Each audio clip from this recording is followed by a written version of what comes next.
Famous Hindi channel में आप सभी का एक बार फिर से स्वागत है। कक्षा 10 हिंदी के काव्य खंड के 7वें पाठ को लेकर हम फिर उपस्थित हुए हैं, जिसका शीर्षक है स्वदेश प्रेम। इस पाठ के कुछ पद्यांशों का अध्ययन हम लोग कर चुके हैं। आइए तो बचे हुए पद्यांशों का अध्ययन करते हैं। तुम तो हे प्रिय बंधु स्वर्ग सी सुखद सकल विभवों की आकर, धरा शिरोमण मातृभूमि में धन्य हुए हो जीवन पाकर। तुम जिसका जल अन्न ग्रहण कर बढ़े हुए हो, लेकर जिसकी रज तन रहते कैसे तज दोगे उसको हे वीरों के वंशज। तो बच्चों, इसका संदर्भ आप पूर्ववत लिखेंगे, प्रसंग लिखेंगे कि इन पंक्तियों में कवि ने मातृभूमि को स्वर्ग से भी बढ़कर बताते हुए देश प्रेम की प्रेरणा दी है। अब आइए इसका व्याख्या देखते हैं। कवि कहते हैं, तुम तो हे प्रिय बंधु स्वर्ग सी सुखद सकल विभवों के आकर। कवि कहते हैं कि जब विश्वत और ध्रुव प्रदेश का निवासी अपनी मातृभूमि से, अपने देश से प्रेम रखता है, तो तुम भारत भूमि से, तो तुम्हें तो अवश्य ही निश्चित रूप से प्रेम होना चाहिए। यानी जब विश्वत प्रदेश और ध्रुव प्रदेश का निवासी अपनी मातृभूमि से प्रेम कर रखता है, तो तुम्हें तो अवश्य होना चाहिए भारत भूमि से प्रेम, क्योंकि यहाँ की धरती सुख समृद्धि से परिपूर्ण है और भारत भूमि तो स्वर्ग से भी बढ़कर है। धरा शिरोमण मातृभूमि में धन्य हुए हो जीवन पाकर। और इस धरती पर जन्म पाना बड़े पुण्य का फल है। तुम जिसका जल अन्न ग्रहण कर बढ़े हुए हो जिसकी रज में। हमने यहाँ का अन्न खाया, पानी पिया और इसकी धूल में खेल कर बढ़े हुए। तन रहते कैसे तज दोगे उसको हे वीरों के वंशज। और जब तक हमारा शरीर है, तब तक इसका रक्षा करना हमारा कर्तव्य है और हम इसको त्याग नहीं पाएंगे। पुनः एक बार सुन लीजिए। लिखेंगे कि देश प्रेम की प्रेरणा देते हुए कवि कहता है कि विश्वत और ध्रुव प्रदेश का निवासी भी अपने देश से प्रेम रखता है, तो भारत भूमि से तुम्हें निश्चय ही प्रेम होना चाहिए, क्योंकि यहाँ की धरती सुख समृद्धि से परिपूर्ण है। भारत भूमि तो स्वर्ग से भी बढ़कर है। इस धरती पर जन्म पाना बड़े पुण्य का फल है। हमने यहाँ अन्न खाया, पानी पिया और इसकी धूल में खेल कर बढ़े हुए, तब शरीर रहते हुए इसकी रक्षा करना हमारा कर्तव्य है। हम इसको शरीर रहते हुए कैसे त्याग देंगे। अब इसका काव्य सौंदर्य देखेंगे बच्चों। काव्य सौंदर्य आप वही लिख देंगे, भाषा खड़ी बोली, शैली भावात्मक, रसवीर और अलंकार हो जाएगा इसमें अनुप्रास। अब आइए अगले पद की ओर चलते हैं।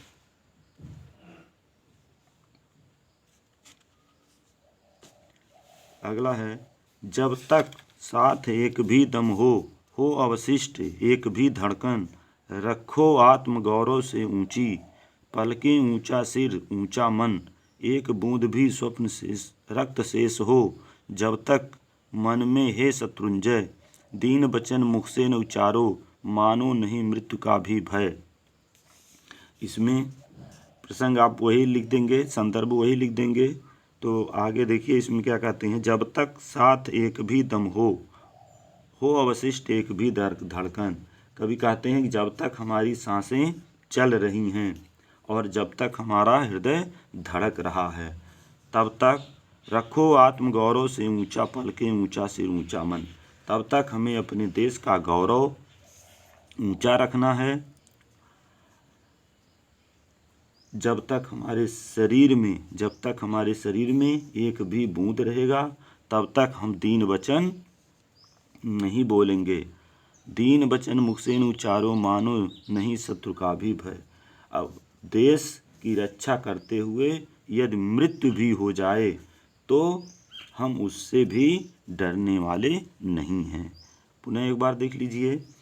कवि कहता है कि जब तक हमारी सांसें चल रही हैं और जब तक हमारा हृदय धड़क रहा है, तब तक हम अपने देश का गौरव ऊंचा रखेंगे। या अपने देश के गौरव को ऊंचा रखना है। जब तक हमारे शरीर में खून का एक भी बूंद रहेगा तब तक हम दीन वचन नहीं बोलेंगे और देश की रक्षा करते हुए यदि मृत्यु भी हो जाती है तो हम उससे डरने वाले नहीं हैं। इसका भी काव्य सौंदर्य आप वही लिख देंगे जो पहले वाले में लिखेंगे, केवल अलंकार इसमें उपमा अलंकार है। अब आइए अगले पद पर चलते हैं।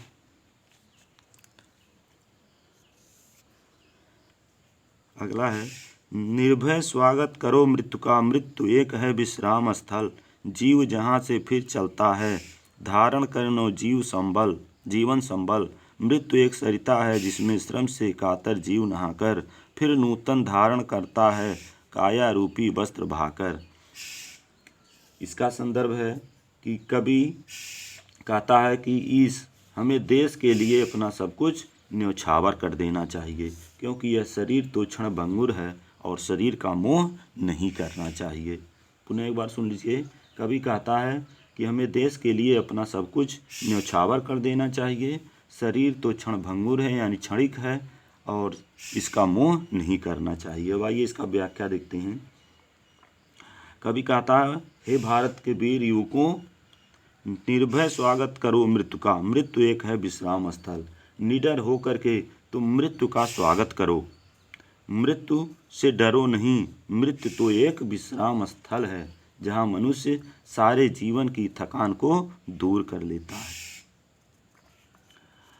जीव जहाँ से फिर चलता है, धारण करनो जीवन संबल, और मृत्यु एक स्थान है जहाँ से मनुष्य पुराने शरीर को त्याग करके नवीन जीवन का आधार ग्रहण करता है। मृत्यु एक सरिता है जिसमें श्रम से कातर जीव नहाकर, मृत्यु तो एक ऐसी नदी है जिसमें स्नान करके मानव अपने जीवन भर के परिश्रम और थकान को त्याग देता है तथा फिर नूतन धारण करता काया रूपी वस्त्र भाकर, तथा उत्साह और उल्लास का अनुभव करता है और वह अपने पुराने वस्त्र रूपी शरीर को त्याग कर नवीन वस्त्र के समान नवीन शरीर को धारण कर लेता है। इसलिए हमें निर्भीकता और उल्लास के साथ मृत्यु का स्वागत करना चाहिए। पुनः एक बार देख लीजिए, इसमें कवि क्या कहता है। कवि भारत के वीरों को संबोधित करते हुए कहता है, हे भारत के वीरों, तुम निर्भय होकर निडर होकर के मृत्यु का स्वागत करो, मृत्यु से डरो नहीं, मृत्यु तो एक स्थान है जहाँ पर मनुष्य जीवन भर के थकान को दूर करके आराम प्राप्त करता है। मृत्यु एकमात्र ऐसा स्थान है जहाँ से मनुष्य अपने पुराने शरीर को त्याग कर नवीन शरीर या नवीन जीवन का आधार ग्रहण करता है। मृत्यु तो एक ऐसी नदी है जिसमें स्नान करके मनुष्य अपने जीवन भर के परिश्रम और थकान को त्याग देता है तथा नए उत्साह और उल्लास का अनुभव करता है। फिर वह अपने पुराने वस्त्र रूपी शरीर को त्याग कर नवीन वस्त्र रूपी शरीर को धारण कर लेता है। इसलिए हमें निर्भीकता और उल्लास के साथ मृत्यु का स्वागत करना चाहिए। इसमें भी आप काव्य सौंदर्य सब कुछ वही लिखेंगे। अलंकार में आपका हो जाएगा अनुप्रास और रूपक। यहाँ काया रूपी मतलब इसमें रूपक अलंकार है। आइए अंतिम पद की ओर चलते हैं। अंतिम पद है, सच्चा प्रेम वही है जिसकी तृप्ति आत्मबल पर हो निर्भर, त्याग बिना निष्प्राण प्रेम है, करो प्रेम पर प्राण निछावर। तेज प्रेम वह पुण्य क्षेत्र है, अमल असीम त्याग से विलसित, आत्मा के विकास से जिसमें मनुष्यता होती है विकसित। तो आइए इसमें देखिए, प्रसंग लिखेंगे, संदर्भ पूर्वत हो जाएगा। प्रसंग लिखेंगे, कवि देश प्रेम के लिए त्याग और बलिदान की भावना को आवश्यक बताया है। इन पंक्तियों में कवि देश प्रेम के लिए त्याग और बलिदान की भावना को आवश्यक बताया है। कवि क्या कहता है, देखिए, सच्चा प्रेम वही है जिसकी तृप्ति आत्मबल पर हो निर्भर। वास्तविक प्रेम वही है जिसकी परिणत आत्म त्याग से होती है, यानी जो आत्म त्याग पर ही निर्भर होती है। सच्चा प्रेम आत्म त्याग पर ही निर्भर होता है। इस सच्चे प्रेम के लिए यदि हमें अपने प्राण का बलिदान करना पड़े, यदि हमें अपने प्राण का बलिदान करना पड़े तो हमें प्रसन्नतापूर्वक अर्पित कर देना चाहिए। पुनः देख लीजिए, कवि कहता है सच्चा प्रेम आत्म त्याग पर निर्भर होता है। सच्चे प्रेम के लिए यदि हमें अपने प्राणों को न्यौछावर कर देना पड़े, बलिदान कर देना पड़े, तो हमें प्रसन्नतापूर्वक उसको अर्पित कर देना चाहिए, क्योंकि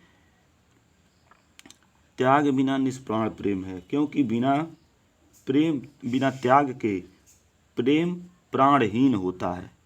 बिना त्याग के प्रेम प्राणहीन होता है। तात्पर्य यह है कि सच्चे प्रेम के लिए त्याग की भावना अति आवश्यक होता है। देश प्रेम वह पुण्य क्षेत्र है, अमल असीम त्याग से विलसित। आगे कहते हैं कि देश प्रेम एक ऐसा पवित्र क्षेत्र है जो कि निर्मल और निस्सीम त्याग, निस्सीम मतलब असीमित, यानी असीमित त्याग के बल पर ही सुशोभित होती है। अर्थात देश प्रेम की शोभा निर्मल त्याग पर ही निर्भर है। देश प्रेम की भावना आत्मा के विकास से जिसमें मनुष्यता होती है विकसित, देश प्रेम की भावना से ही मृत्यु की आत्मा का विकास होता है और मानवता का विकास होता है। इसलिए मानवता को विकसित करने के लिए देश प्रेम परम आवश्यक है। पुनः एक बार सुन लीजिए इसका व्याख्या। कवि कहता है कि सच्चा प्रेम आत्म त्याग पर निर्भर होता है। इस सच्चे प्रेम के लिए यदि हमें अपने प्राणों का भी बलिदान करना पड़े तो हमें प्रसन्नतापूर्वक उन्हें अर्पित कर देना चाहिए, क्योंकि बिना त्याग के प्रेम प्राणहीन है। तात्पर्य है कि सच्चे प्रेम के लिए त्याग की भावना अति आवश्यक है। देश प्रेम ऐसा पवित्र क्षेत्र है जो कि निर्मल और असीम त्याग के बल पर ही सुशोभित है। अर्थात देश प्रेम की शोभा निर्मल त्याग पर निर्भर है। देश प्रेम की भावना से ही मृत्यु की आत्मा का विकास होता है और आत्मा का विकास और मानवता का विकास होता है। इसलिए मानवता को विकसित करने के लिए देश प्रेम परम आवश्यक है।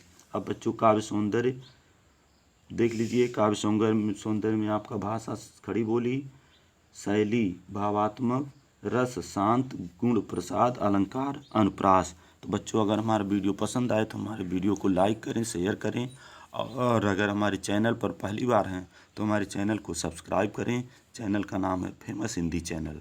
धन्यवाद।